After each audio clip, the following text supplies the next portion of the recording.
दोस्तों, क्या केवल एक स्तोत्र, केवल भगवान का नाम और पूर्ण शरणागति मनुष्य को जन्म मरण के बंधन से मुक्त कर सकती है? ओम श्री गणेशाय नमः। हरे कृष्णा दोस्तों, प्रभु का नाम का स्मरण करते हुए जब कथा का ये पावन अध्याय आरंभ होता है तब मन स्वतः ही शांत हो जाता है, क्योंकि ये केवल कथा नहीं बल्कि आत्मा को परमात्मा से जोड़ने वाला सेतु है। और आज की ये कथा सुनते हुए यदि आपका मन एक पल भी जगमगाए तो समझ लेना कि अभी ईश्वर की कृपा पूर्ण रूप से जागृत नहीं हुई है।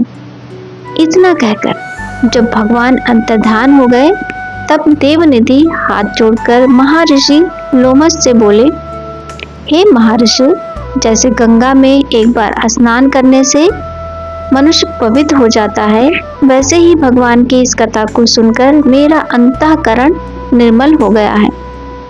कृपा करके वह स्तोत्र सुनाइए जिसे पढ़कर उस ब्राह्मण ने स्वयं भगवान को प्रसन्न कर लिया। तब लोमश ऋषि बोले, हे राजन, ये स्तोत्र साधारण नहीं है, ये स्वयं गरुड़ जी द्वारा गाया गया वही मैंने सुना और आज तुम्हें सुना रहा हूँ। ये आध्यात्म विद्या का सार है, पापों का नाश करने वाला है। और फिर वह दिव्य स्तोत्र आरंभ हुआ। वासुदेवाय नमः, सर्वव्यापी चक्रधारी सज्जनों के प्रिय जगत के स्वामी श्री कृष्ण को मेरा नमन है।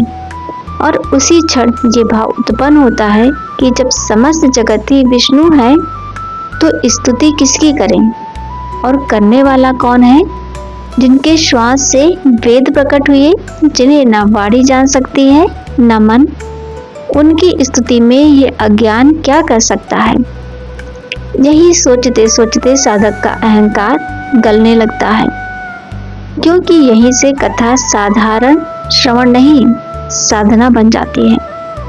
आगे कहा गया है कि समस्त चर अचर संसार जिनकी माया से चक्र की भांति घूम रहा है वही चक्रधारी कहलाते हैं।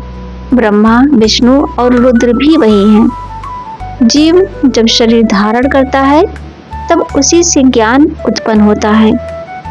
वही पंच ज्ञानेंद्रिया, पंच महाभूत और मन के समस्त भाव हैं। कवियों को जो शोभा मिलती है वह उन्हीं निर्गुण विष्णु से आती है।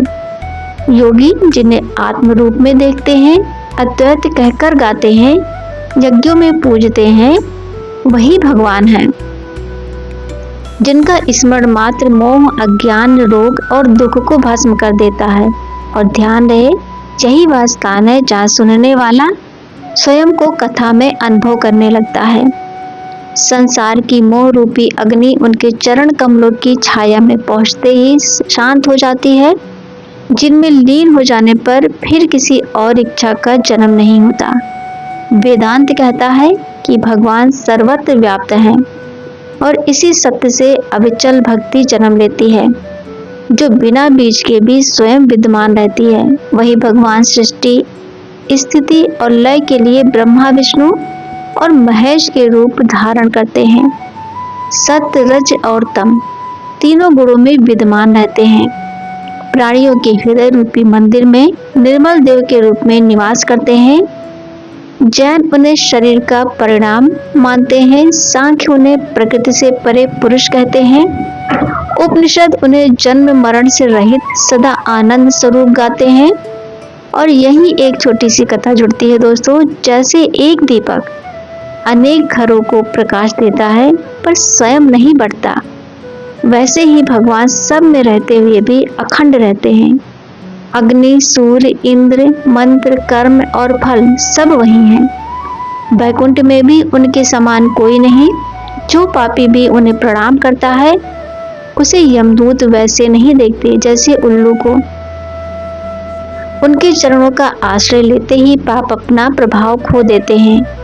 जिन पर गुण, जाति, समय और गति का प्रभाव नहीं पड़ता, जिन्हें बड़े बड़े मुनि भी साक्षात नहीं कर पाते, वही भगवान इस स्तोत्र से प्रसन्न होते हैं। और जब उस ब्राह्मण ने सच्चे हृदय से ये स्तुति की तब भगवान ने साक्षात दर्शन दिए, वरदान देकर अंतर्ध्यान हो गए। वह ब्राह्मण कृतकृत्य होकर शिष्यों सहित तपोवन में रहने लगा।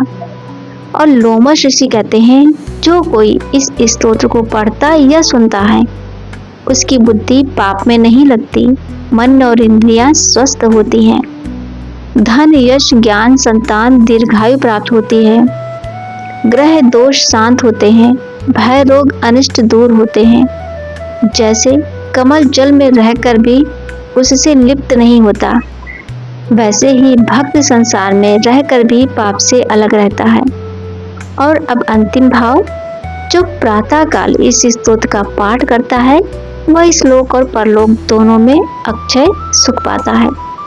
यह योग सागर स्तोत्र भगवान को अत्यंत प्रिय है और दर्शन कराने वाला है। तो इसीलिए दोस्तों, यदि ये कथा आपके हृदय को छू गई हो तो इसे केवल सुनकर न छोड़ें, अपने जीवन में उतारें। कमेंट में हरि नाम अवश्य लिखें, कथा को साझा करें, क्योंकि जो सुनता है वो भी उतना ही पुण्य पाता है जितना कहने वाला। और याद रखिए, जब जीवन में कोई मार्ग ना दिखे तब यही कथा दीपक बनकर रास्ता दिखाती है। तो दोस्तों, फिर मिलते हैं अगले वीडियो में, तब तक के लिए जय श्री कृष्णा।